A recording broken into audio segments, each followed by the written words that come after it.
नमस्कार, मैं doctor Madhu Singh, SPC government college Ajmer. आज का हमारा टॉपिक है इंडस्ट्रीज़ ऑफ एशिया। ये इसका थर्ड पार्ट है। सेकंड पार्ट में हमने बात करी थी उद्योगों के स्थानीयकरण के लिए आवश्यक कुछ प्रमुख जो कारक होते हैं या फैक्टर्स होते हैं उनके बारे में। आज हम उद्योगों के बारे में बात करने जा रहे हैं। सबसे पहले मैं बताने जा रही हूँ लोहा इस्पात उद्योग, iron and steel industry of Asia.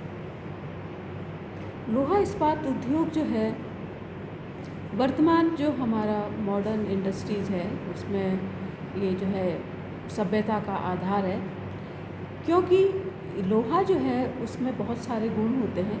इसे हम किसी भी अन्य धातु के जो है वो स्थान नहीं ले सकती लोहे का, और इसे सरलतापूर्वक किसी भी विशेष गुण वाली विशेष आकृतियों में ढाला जा सकता है, और इसमें बहुत से दूसरे गुण भी देखने को मिलते हैं।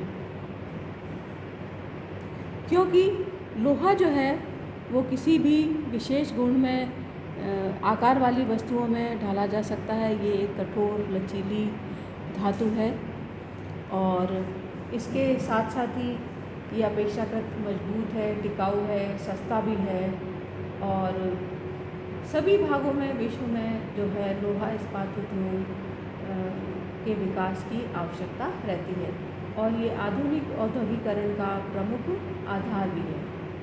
वर्तमान युग में निर्माण उद्योगों में ये सबसे महत्वपूर्ण उद्योग है, जिसके द्वारा निर्मित वस्तुओं का उपयोग जो है अन्य उद्योगों में कच्चे माल के रूप में भी किया जाता है। अन्य धातुओं की तुलना में लोहा जो है सभी भागों में पाया जाता है, और कारखानों में प्रयुक्त होने वाली सभी प्रकार की मशीनें लोहा इस्पात से ही बनाई जाती हैं, और उनसे संबंधित अन्य उद्योग हैं जैसे इंजीनियरिंग उद्योग। लोहा इस्पात उद्योग उनको एक आधार देता है, और इन उद्योगों में भी 90% जो है वो लोहा इस्पात का ही स्थान रहता है। औजारों के रूप में भी लोहे का उपयोग जो है वो बहुत ही प्राचीन काल से होता आया है। प्राचीन मानव सभ्यता के विकास में भी जो है हमें लोहा इस्पात के जो है अवशेष देखने को मिलते हैं।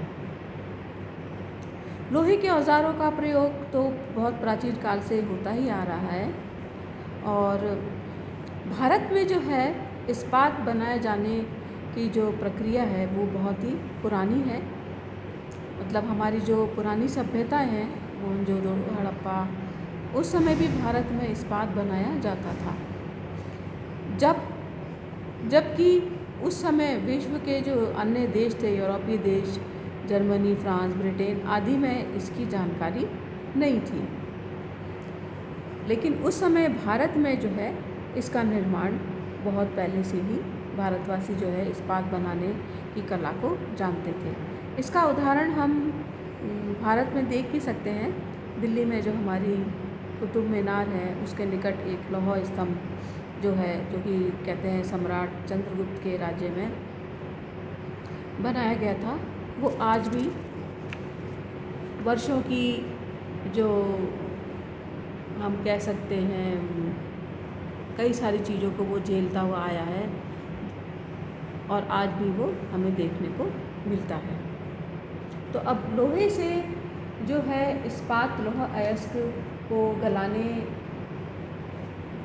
गलाने के पश्चात जो है उसमें से कुछ अशुद्धियाँ निकाली जाती हैं, और उसके बाद उसको इस्पात में बदला जा सकता है।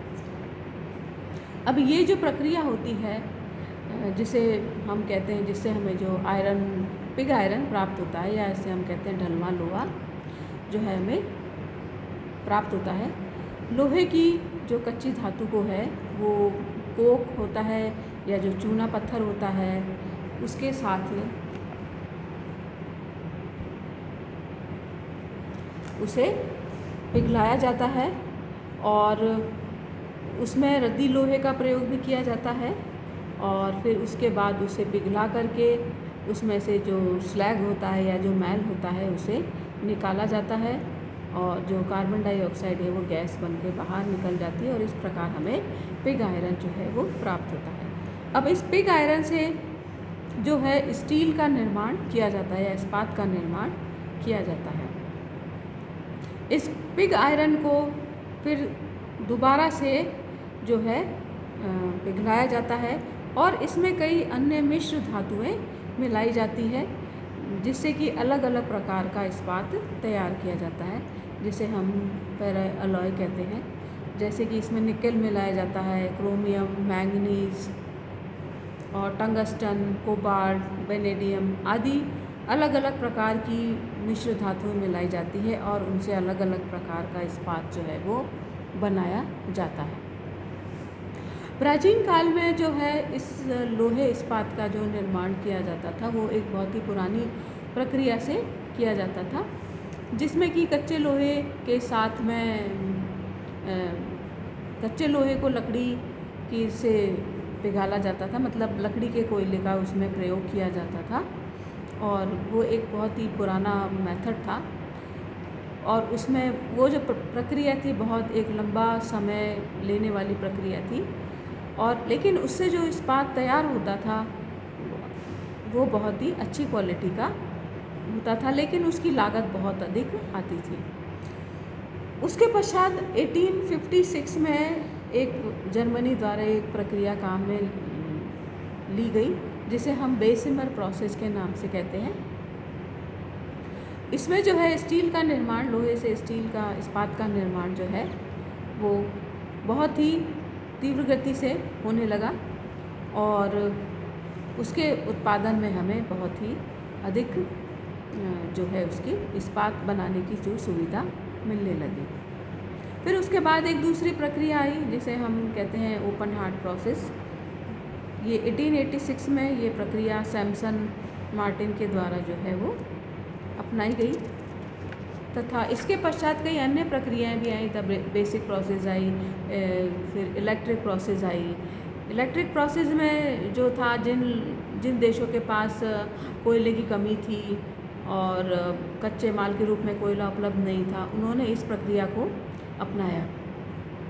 विशेष करके जिनके पास सस्ती जल विद्युत शक्ति उपलब्ध थी, उन्होंने इस प्रक्रिया को अपनाया और जैसे फ्रांस है, स्वीडन है, इटली है, जापान है, वहाँ पर इससे इस्पात तैयार किया जाने लगा और इससे तैयार होने वाला इस्पात भी बहुत ही अच्छी क्वालिटी का माना जाता है, लेकिन ये एक एक्सपेंसिव या खर्चीला प्रोसेस है। फिर बात आती है इस उद्योग के स्थापना की।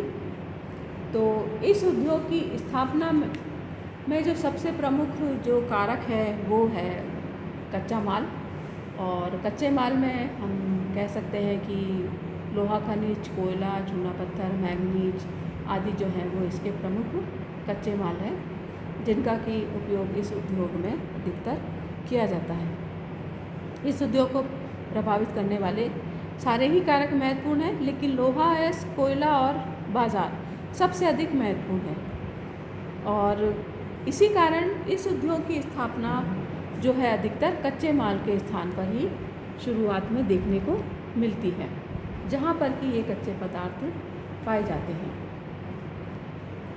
क्योंकि इसका जो कच्चा माल है वो भारी है और सस्ता है, इसलिए भी इस उद्योग की स्थापना में कच्चे माल का महत्व और भी अधिक बढ़ जाता है। इसी प्रकार ही चूना पत्थर भी सस्ता पदार्थ है और कोयला भी भारी और सस्ता है और मिश्र धातुएं भी इसमें कई मिलाई जाती हैं, जिनसे कि विभिन्न प्रकार का इस्पात जो है बनाया जाता है। लोहा इस्पात उद्योग में एक विशेषता ये है कि इस कोयले से जो प्राप्त कोक होता है उससे ही इस्पात का निर्माण किया जाता है, तो जो है अच्छी किस्म का जो है इस्पात तैयार होता है। क्योंकि इसके अंदर जो फास्फोरस होता है उसको निकालना बहुत आवश्यक होता है, वो इसमें एक अशुद्धि के रूप में मिलता है, तो इसके लिए इसमें मैंगनीज मिलाया जाता है और चूना पत्थर इसके अंदर मिलाया जाता है। फिर इसके विकास में बाज़ार भी एक महत्वपूर्ण कारक है, क्योंकि निर्मित सामग्री या कच्चे जो भी उत्पादन होता है वो भारी होता है और उसे अधिक दूर तक ले जाने में अधिक परिवहन की जो है आवश्यकता रहती है। तो इसलिए बहुत अधिक महंगा हम इसमें परिवहन का साधन काम में नहीं ले सकते। तो जो बाज़ार है वो भी जो है निकट ही स्थित होना चाहिए। फिर शक्ति के रूप में कोयला है, वो भी इसके लिए आवश्यक है। पूंजी है, तकनीकी ज्ञान है,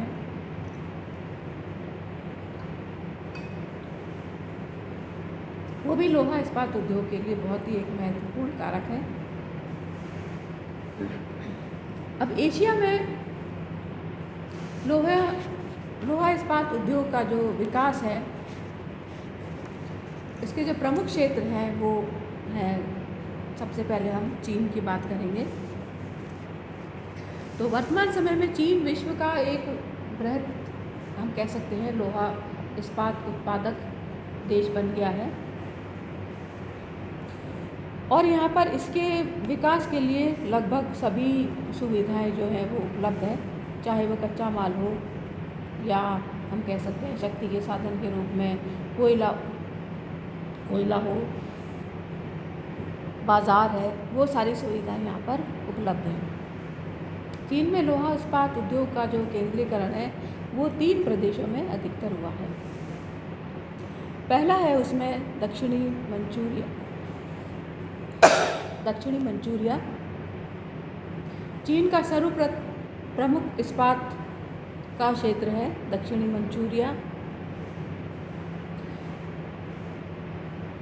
यहाँ पर पहले से ही यह उद्योग जो है विकसित था। द्वितीय विश्व युद्ध के पूर्व तक जो है चीन का लगभग 90% लोहा इस्पात जो है इसी क्षेत्र में बनाया जाता था। अनशान जो है इस प्रदेश का प्रधान जो है इस्पात केंद्र है तथा यहाँ पर लोहा, कोयला और चूना पत्थर तीनों ही चीज़ें एक पास ही उपलब्ध हैं।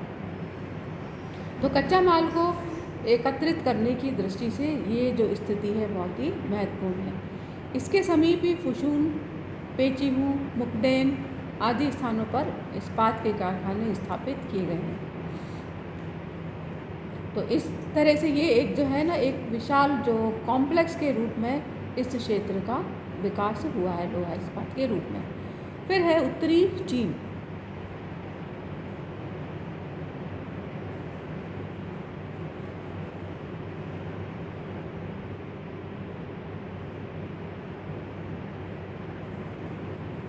हम देख सकते हैं चीन के जो ये क्षेत्र है ये लोहा इस्पात के प्रमुख केंद्र हैं, उत्तरी चीन।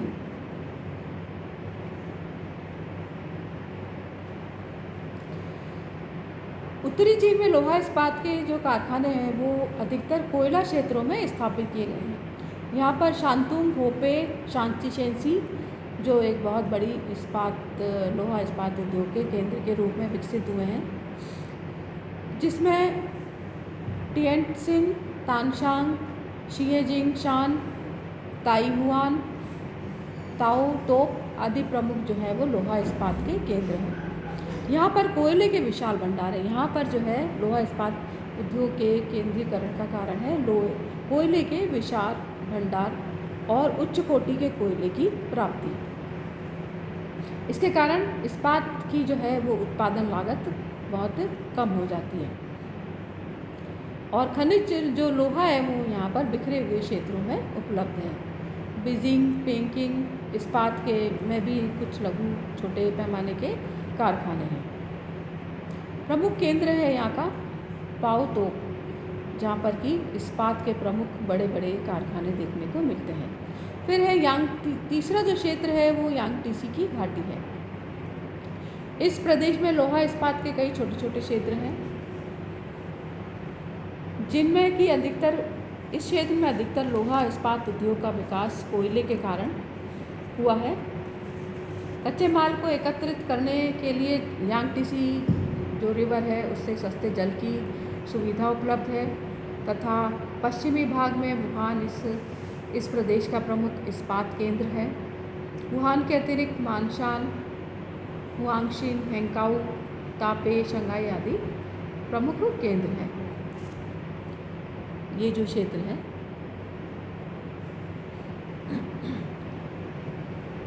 फिर बारी आती है जापान की।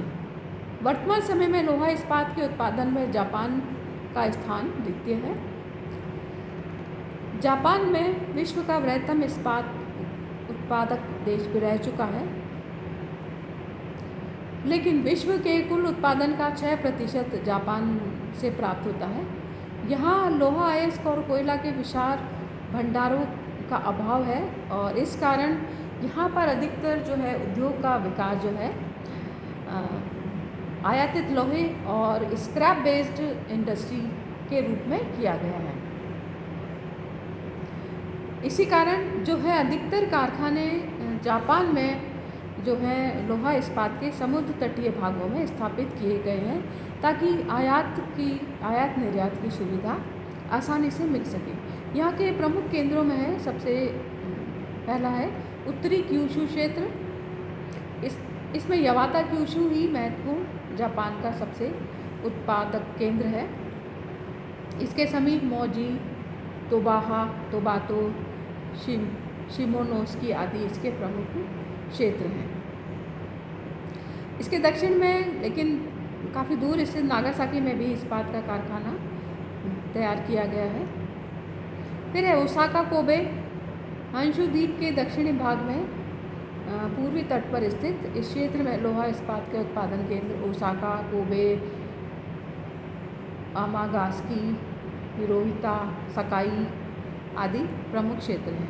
फिर तीसरा क्षेत्र है जापान में, ये है जापान, ये इसके प्रमुख केंद्र हैं। तीसरा है टोक्यो याकोहामा। हंशु द्वीप के मध्य पूर्व भाग में सागर तटीय क्षेत्र में टोक्यो, याकोहामा और कावासाकी लोहा इस्पात के महत्वपूर्ण क्षेत्र हैं। फिर है होक्काइडो। होक्काइडो में मुरोरा केंद्र जो है इस्पात का प्रमुख क्षेत्र है। फिर है दक्षिणी कोरिया। दक्षिणी कोरिया भी इस्पात उत्पादन में महत्वपूर्ण देश है। यहाँ पर स्थानीय कोयला और लोहा खनिज के आधार पर कई इस्पात के कारखाने स्थापित किए गए हैं तथा कई अनेक लघु इस्पात संयंत्र भी कार्यरत हैं तथा यहाँ पर बड़े पैमाने पर इस्पात का उत्पादन किया जाता है। दक्षिणी कोरिया विश्व का 5वां बृहत्तम इस्पात उत्पादक देश है। फिर बात आती है भारत की। एशिया में चीन, जापान, दक्षिण कोरिया के पश्चात भारत जो है चौथे स्थान पर आता है इस्पात के उत्पादन में। भारत में इस्पात का उत्पादन जो है अधिकतर कच्चे माल के स्थान पर किया गया है और भारत में प्राचीन काल से ही जो है उच्च कोटि का इस्पात का निर्माण किया जाता था और आधुनिक समय में भी यहाँ पर इस्पात का निर्माण काफ़ी मात्रा में किया जा रहा है। 1950 तक भारत में लोहा इस्पात के जो कारखाने थे वो थे Tata iron and steel company, जो कि जमशेदपुर में स्थापित किया गया था। फिर है Indian iron and steel company Asansol, फिर Mysore iron and steel company जो कि भद्रावती में, ये तीनों कारखाने स्थापित किए गए थे।